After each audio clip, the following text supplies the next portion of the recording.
And you're solving value for so many different people, aren't you? I mean, it's more than just, your direct client in the data center. You may actually be creating value for other people across that value chain as well. Yeah, I think, well, there's two words that we use quite a lot at SoftIron. One is being contrary. So we try not to do the same thing that everybody else is doing just because that's what they're doing. But equally, we don't want to be contrary just for the sake of being different. Yeah. But we try to always take a step back and think about, well, how could we do this in a different and fundamentally more valuable way because of this kind of ground up approach that we've taken to our business. Yeah. So that's one, and I think the second, which resonates around the world right now, is this notion of resilience.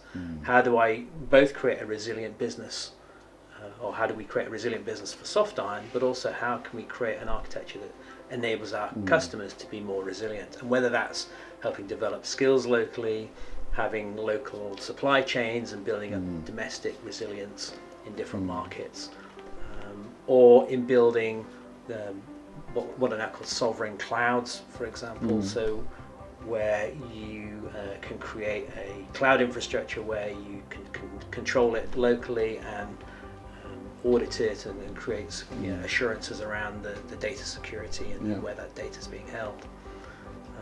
We haven't talked yet about this notion of secure provenance, which is a unique thing again we're able to do because we control so much of our supply chain.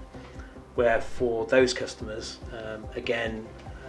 often where sovereignty is an issue or high levels of security are required, because we own all of that design and realization process, we can make that transparent to those kind of customers if they need us to, so they can actually see every line of code that's been written because we wrote it or we compile it ourselves, which is unusual. Yeah.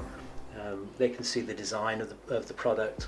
They can see the realization of the product. They can visit the factory, and with the edge manufacturing, that factory may actually be in the exact same country that they're operating in, and they can audit all of that and create their own level of understanding and their own measure of the risk associated with utilizing that product in their infrastructure.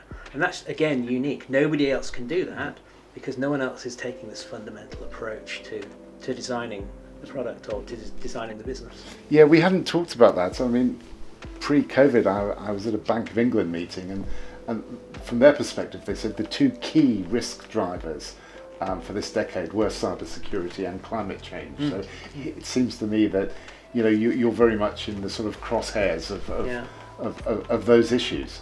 Yeah, and we're not creating a security product. No? Probably we won't get into that level of detail, but one of the fundamentals of creating a security strategy is understanding your risk. Yeah. Because there's risk in everything, as I'm sure you can appreciate. But you can't get a good measure of risk if you can't see it, if you can't understand it. And in IT infrastructure today, there are all manner of small black boxes, let's call them, where you can't see inside to see what's going on because it was pre-compiled, the code was pre-compiled before you received it, for example, even as a vendor.